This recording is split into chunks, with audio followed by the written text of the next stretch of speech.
2.5 വർഷത്തേക്കാണ് സിദ്ധരാമയ്യക്ക് കൊടുത്തത്. 2.5 വർഷമായിട്ടും മാറിയില്ല. ഇപ്പം 3 വർഷമായി. 3 വർഷമായിട്ട് മാറാതെ ഇരിക്കുമ്പോൾ സ്വാഭാവികമായും ഡി കെ ശിവകുമാർ അസ്വസ്ഥനാവും. അത് അദ്ദേഹത്തിനുള്ള എഗ്രിമെന്റ്, അവർ തമ്മിലുള്ള എഗ്രിമെന്റാണ്. സിദ്ധരാമയ്യയെ ഒഴിവാക്കി ഡി കെ ശിവകുമാർ വരുന്നു എന്നുള്ളത് ഞെട്ടിക്കുന്നൊരു വാർത്തയല്ല. എന്നാൽ സിദ്ധരാമയ്യേക്കാൾ ഒരു തെരഞ്ഞെടുപ്പ് നയിക്കാൻ നല്ല മുഖ്യമന്ത്രി ഡി കെ ശിവകുമാറാണ്. യാതൊരു സംശയവും കാര്യത്തിലില്ല. അടുത്ത തെരഞ്ഞെടുപ്പിനെ കൂടി ലക്ഷ്യം വെച്ചുകൊണ്ട് തന്നെയാണ് കർണാടകയിൽ മുമ്പോട്ട് പോകുന്നത്. കർണാടകയിൽ BJP ദുർബലവുമായിക്കൊണ്ടിരിക്കുക. ഈ BJPക്ക് മറ്റു പല സ്ഥലങ്ങളിലും ഉണ്ടായതുപോലെ ഒരു വളർച്ചയല്ല, തളർച്ചയാണ് കർണാടകയിൽ ഉണ്ടായത്. കോൺഗ്രസിന് 2028 കർണാടക ജയിക്കാൻ ബുദ്ധിമുട്ടുണ്ടാവില്ല ജി കെ ശിവകുമാർ ആണെങ്കിൽ. മറിച്ച് ശിവകുമാർ പുറത്തു നിന്നിട്ട് സിദ്ധരാമയ്യ മുഖ്യമന്ത്രിയായിട്ടാണ് നേരിടുന്നതെങ്കിൽ അത്ര എളുപ്പവുമാവില്ല. ഡൽഹിയിൽ നിന്ന് വരുന്ന ഏറ്റവും പുതിയ വാർത്ത, കർണാടകയിൽ ഒരു മുഖ്യമന്ത്രി സ്ഥാനത്ത് ഒരു മാറ്റമുണ്ടാകുന്നു. സിദ്ധരാമയ്യയെ മാറ്റി ഡി കെ ശിവകുമാറിനെ മുഖ്യമന്ത്രി പദത്തിലേക്ക് കൊണ്ടുവരികയാണ്. അവിടെ സിദ്ധരാമയ്യയെ രാജ്യസഭയിലേക്ക് കൊണ്ടുപോകുന്നതാണ് മനസ്സിലാക്കാൻ കഴിയുന്നത്. അവിടെ ഈ നേതൃമാറ്റം 2028 നടക്കാനിരിക്കുന്ന നിയമസഭാ തെരഞ്ഞെടുപ്പിൽ കോൺഗ്രസിന് ഗുണകരമാകുമോ? കർണാടക തെരഞ്ഞെടുപ്പ് കഴിഞ്ഞ ഘട്ടത്തിൽ തന്നെ സിദ്ധരാമയ്യയും ഡി കെ ശിവകുമാറും തമ്മിൽ സംഘർഷമുണ്ടായിരുന്നു. ഡി കെ ശിവകുമാർ മുഖ്യമന്ത്രിയാവും എന്നാണ് പൊതുവെ ജനങ്ങൾക്ക് കണക്കാക്കപ്പെട്ടത്. കാരണം ഡി കെ ശിവകുമാർ ഗംഭീര സംഘാടകനാണ്, ജനങ്ങളുടെ ഇടയിൽ നല്ല വേരുള്ള ആളാണ്, സംഘടനയുള്ള ഒരാളാണ്. 2, ജി കെ ശിവകുമാർ വലിയൊരു എന്താ പറയുക ബില്യണയറാണ്. ഇഷ്ടം പോലെ പണം സമ്പാദിക്കും. അദ്ദേഹത്തിന് തന്നെ ഒരുപാട് ബിസിനസ്സുകളുണ്ട്. അദ്ദേഹത്തിന് ഇഷ്ടം പോലെ പണം സമാഹരിക്കാൻ കഴിയും. തെരഞ്ഞെടുപ്പിൽ പണം വളരെ നിർണായകമായൊരു കാര്യമാണ്. അതല്ലാന്ന് പറഞ്ഞിട്ട് കാര്യം. ഇപ്പോൾ കേരളത്തിൽ തന്നെ KC വേണുഗോപാലിന് അനുകൂലമായി വന്നൊരു ഘടകം പണമാണ്. ആളുകൾക്ക് ഇലക്ഷന് വേണ്ടി പണം എത്തിച്ചു കൊടുത്തു. അതുകൊണ്ട് MLA-മാർക്ക് അദ്ദേഹത്തോട് കടപ്പാടുണ്ട്, സ്വാഭാവികമായിട്ടും. കാരണം കോൺഗ്രസിന് ഇവിടെ അല്ലെങ്കിൽ പിരിക്കാൻ വഴിയൊന്നുമില്ല. ഭരണം കേന്ദ്രത്തിലുമില്ല, സംസ്ഥാനത്തിലുമില്ല, എവിടെയില്ല. അപ്പോൾ തീർച്ചയായിട്ടും ഈ കേരളത്തിലെ തെരഞ്ഞെടുപ്പിലും ശിവകുമാർ സഹായിച്ചിട്ടുണ്ട്. ഞാൻ അങ്ങനെ കണക്കാക്കും. കേരളത്തിലെ യാത്രാ കാര്യങ്ങൾ ഒരുപാട്. ഇപ്പോൾ രാഹുൽ ഗാന്ധി കേരളത്തിൽ വന്നു പോകണമെങ്കിൽ കാശ് വേണ്ടി, അല്ലെങ്കിൽ പ്രിയങ്ക ഗാന്ധിയോ സോണി ആരായാലും ഇതിനൊക്കെ വേണം. വലിയ തോതിലുള്ള പ്രചരണം വേണം. പിന്നെ കനകോലുവിനെ പോലെയുള്ള ആളുകളെ വെക്കണമെങ്കിൽ അതിൻ്റെ പൈസ വേണം. PR വർക്കിനൊക്കെ പൈസ വേണം. അപ്പോൾ പൈസ ഇറക്കുന്നവർക്ക് രാഷ്ട്രീയത്തിൽ ഒരു സ്വാധീനം ഉണ്ടാവും എന്നുള്ളത് ഒരു സ്വാഭാവികമായ കാര്യമാണ്. മാത്രമല്ല, അഴിമതിക്കാരനാണോ എന്നൊക്കെ ചോദിച്ചാൽ സിദ്ധരാമയ്യക്ക് ഒരു നല്ല പേരുണ്ടെങ്കിൽ പോലും അത്ര വെറുക്കപ്പെട്ട ആളൊന്നുമല്ല ഡി കെ ശിവകുമാർ. അവിടെ നമ്മൾ ഇവിടുന്ന് പുറത്തുനിന്ന് കാണുന്ന പോലെയല്ല, ആളുകളുടെ ഇടയിൽ നല്ല പേരുമുണ്ട്. അന്ന് തന്നെ 2 രീതിയിലാണ് ഡി കെ ശിവകുമാറിനെ മാറ്റി നിർത്തിയത്. ഒന്ന്, ഡി കെ ശിവകുമാർ ഈ പറഞ്ഞതുപോലെ പണച്ചാക്കാണ് എന്നൊരു തോന്നലുണ്ട്. സിദ്ധരാമയ്യ താരതമ്യേന അഴിമതിയില്ലാത്ത ജനകീയനായ ഒരു നേതാവാണ് എന്നൊരു സംഗതിയിലാണ് സിദ്ധരാമയ്യ കൊണ്ടുവന്നത്. സീനിയറാണ്, അദ്ദേഹത്തിന് MLA-മാരുടെ പിന്തുണയുണ്ട്. ഇതൊക്കൊണ്ടൊക്കെയാണ് ഇവിടെ കൊണ്ടുവന്നത്. പക്ഷേ അന്ന് തന്നെ ഒരു കരാറുണ്ടായിരുന്നു എന്നാണ് നമ്മൾ മനസ്സിലാക്കുന്നത്. 2.5 വർഷം കഴിഞ്ഞാൽ മാറണമെന്ന്. 2.5 വർഷത്തേക്കാണ് സിദ്ധരാമയ്യക്ക് കൊടുത്തത്. 2.5 വർഷമായിട്ടും മാറിയില്ല. ഇപ്പം 3 വർഷമായി. 3 വർഷമായിട്ട് മാറാതെ ഇരിക്കുമ്പോൾ സ്വാഭാവികമായും ഡി കെ ശിവകുമാർ അസ്വസ്ഥനാവും. അത് അദ്ദേഹത്തിനുള്ള എഗ്രിമെന്റ്, അവർ തമ്മിലുള്ള എഗ്രിമെന്റാണ്. എനിക്ക് തോന്നുന്നു ഈ പല സംസ്ഥാനങ്ങളിലെ തെരഞ്ഞെടുപ്പ്, കേരളം അടക്കമുള്ള സംസ്ഥാനങ്ങളിലെ തെരഞ്ഞെടുപ്പ്, ആസാം, കോൺഗ്രസിന് നിർണായകമായ തെരഞ്ഞെടുപ്പുകൾ വരുന്നു. ഇപ്പോൾ കർണാടകയിലെ ഒരു മുഖ്യമന്ത്രി കേരളത്തിൽ ഇലക്ഷൻ നടക്കുന്ന സമയത്ത് മാറിയാൽ അതുണ്ടാക്കുന്ന ഇമ്പാക്റ്റ് ഉണ്ട്, മാറുന്നു. അത് വേണ്ട എന്ന് തീരുമാനിക്കുകയും ഇപ്പോൾ സ്വാഭാവികമായും 3 വർഷം കഴിഞ്ഞിരിക്കുന്നു.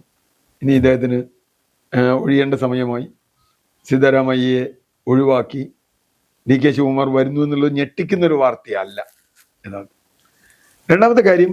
ഇതിൻ്റെ ചോദ്യം, അടുത്ത തെരഞ്ഞെടുപ്പിൽ സ്വാഭാവികമായും സിദ്ധരാമയ്യേക്കാൾ ഒരു തെരഞ്ഞെടുപ്പ് നയിക്കാൻ നല്ല മുഖ്യമന്ത്രി ഡി കെ ശിവകുമാറാണ്. യാതൊരു സംശയവും കാര്യത്തിലില്ല. പാർട്ടി ലീഡർഷിപ്പിൽ നിന്നുകൊണ്ട്. കാരണം തെരഞ്ഞെടുപ്പ് ഒരു പ്രത്യേക പ്രക്രിയയാണ്. നമ്മൾ വിചാരിക്കുന്ന മാതിരി വളരെ സുതാര്യമോ അങ്ങനെ സംഗതി മാത്രമല്ല. അതിൽ പണം പ്രധാനമാണ്, വ്യക്തികൾ പ്രധാനമാണ്, ആളുകളെ കൂടെ നിർത്തുക എന്നുള്ളത് പ്രധാനമാണ്, സാമുദായിക സന്തുലനം.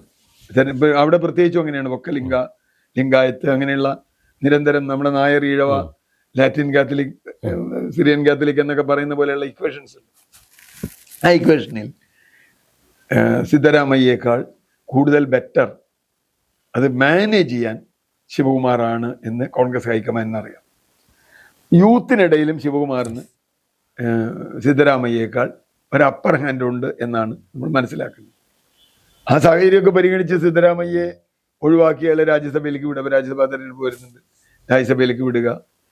രാജ്യസഭാ മെമ്പർ അത്ര വലിയൊരു കാര്യമൊന്നുമല്ല കോൺഗ്രസിനെ സംബന്ധിച്ചിടത്തോളം. കാരണം കോൺഗ്രസിന് കേന്ദ്രത്തിൽ ഭരണമില്ലാത്തിടത്തോളം രാജ്യസഭാ മെമ്പർ ഒരു കാര്യമല്ല.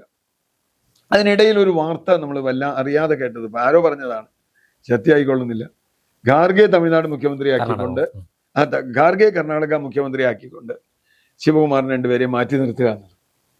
അപ്പോൾ AICC പുതിയ പ്രസിഡന്റിനെ കണ്ടെത്തുക, അങ്ങനെയൊക്കെയുള്ള ചില ആളുകൾ KC വേണുഗോപാൽ AICC പ്രസിഡന്റ് ആവും എന്ന് വരെ അടിച്ചുവിട്ടു. അതൊന്നും യാതൊരു സാധ്യതയില്ല എന്ന് വിചാരിക്കുന്ന ആളാണ്. കാരണം തീരുമാനം വന്നു DK തന്നെ മുഖ്യമന്ത്രി ഇപ്പൊ ഒന്നും അല്ല അങ്ങനെ വരുന്ന. ഇപ്പൊ ഖാർഗെ ചിലപ്പോൾ അടുത്ത വർഷം ഒഴിയുകയും ചെയ്യണം. ഖാർഗെ അല്ലെങ്കിൽ തന്നെ ഒഴിയും. ഖാർഗെക്ക് പ്രായാധിക്യമുണ്ട്, അദ്ദേഹത്തിന്റെ കാലാവധി തീരുവാണ്. പുതിയൊരു പ്രസിഡന്റിനെ കണ്ടെത്തേണ്ട ജോലിയുണ്ട്. അപ്പൊ എന്തായാലും അടുത്ത തെരഞ്ഞെടുപ്പിനെ കൂടി ലക്ഷ്യം വെച്ചുകൊണ്ട് തന്നെയാണ് കർണാടകയിൽ മുമ്പോട്ട് പോകുന്നത്. കർണാടകയിൽ BJP ദുർബലവുമായിക്കൊണ്ടിരിക്കുക. ഈ BJPക്ക് മറ്റു പല സ്ഥലങ്ങളിലും ഉണ്ടായതുപോലെ ഒരു വളർച്ചയല്ല, തളർച്ചയാണ് കർണാടകയിൽ ഉണ്ടായത്. അതിൽ യെദ്യൂരപ്പയുടെ പങ്കുണ്ട്, അവിടുത്തെ ഈ കാസ്റ്റ് ഇക്വേഷൻസിന്റെ പങ്കുണ്ട്. ലോക്കൽ ലീഡർഷിപ്പ് കേരളത്തിലെ BJPയുടെ മാതിരിയാണ്. ഒരിക്കലും ഒരു അക്സെപ്റ്റബിൾ ആയ, യെദ്യൂരപ്പ മാത്രമായിരുന്നു ആകെ അക്സെപ്റ്റബിൾ ആയ ഒരു ലീഡർ, സ്റ്റേറ്റിന് ആകെ അക്സെപ്റ്റബിൾ ആയ ഒരു ലീഡർ എന്ന നിലയ്ക്ക് കൊണ്ടുവരാൻ കഴിയുന്നില്ല.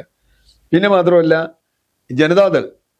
ജനതാദളും വളരെ ദുർബലമായിക്കൊണ്ടിരിക്കുക. കാരണം ജനതാദൾ വളരെ മതേതര പാർട്ടി എന്ന നിലയ്ക്കുള്ള വലിയ ഇമേജൊക്കെ കൊണ്ടുവരികയും കുമാരസ്വാമി മോഡിയുടെ ആളാവുകയും BJP മന്ത്രിസഭയിൽ ചേരുകയും ചെയ്തതോടുകൂടി അവരുടെ സോഷ്യലിസ്റ്റ് ബേസ് വല്ലാതെ തളർന്നിട്ടുണ്ട്. നല്ല സോഷ്യലിസ്റ്റ് എന്താ പറയുക ബേസ് ഉള്ള ഒരു സംസ്ഥാനമായിരുന്നു കർണാടക. കർണാടകത്തിന് ഒരുപാട് ചരിത്രമുണ്ട്. യഥാർത്ഥത്തിൽ ഇന്ത്യയിൽ നന്നായി പഞ്ചായത്ത് രാജ് ആദ്യം നടപ്പാക്കിയ സംസ്ഥാനം കർണാടക, കേരളമൊന്നുമല്ല. ആളുകൾ പറയുന്ന പോലെയല്ല. ഈ പഞ്ചായത്ത് രാജ് നിയമം വരുന്നതിന് മുമ്പ് തന്നെ കാരണം അവിടുത്തെ സോഷ്യലിസ്റ്റുകളാണ്. ഇപ്പൊ അനന്തമൂർത്തിയെ പോലെയുള്ള എഴുത്തുകാരൊക്കെ വന്നിട്ടുള്ള അതുപോലെ ഒരുപാട് സോഷ്യലിസ്റ്റുകൾ അവിടെ ഉണ്ടായിട്ടുണ്ട്.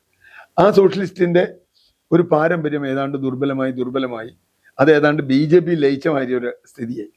അതുകൊണ്ട് ആ അഡ്വാൻറ്റേജും കിട്ടുക കോൺഗ്രസിനാണ്, സിദ്ധരാമയ്യ പഴയ ജനതാദളുകാരനാണ്. അപ്പൊ ആ അർത്ഥത്തിൽ അവർക്കാണ് അത് കിട്ടാൻ സാധ്യതയുള്ളത്. അതുകൊണ്ട് കോൺഗ്രസിന് 2028 കർണാടക ജയിക്കാൻ ബുദ്ധിമുട്ടുണ്ടാവില്ല GK ശിവകുമാർ ആണെങ്കിൽ.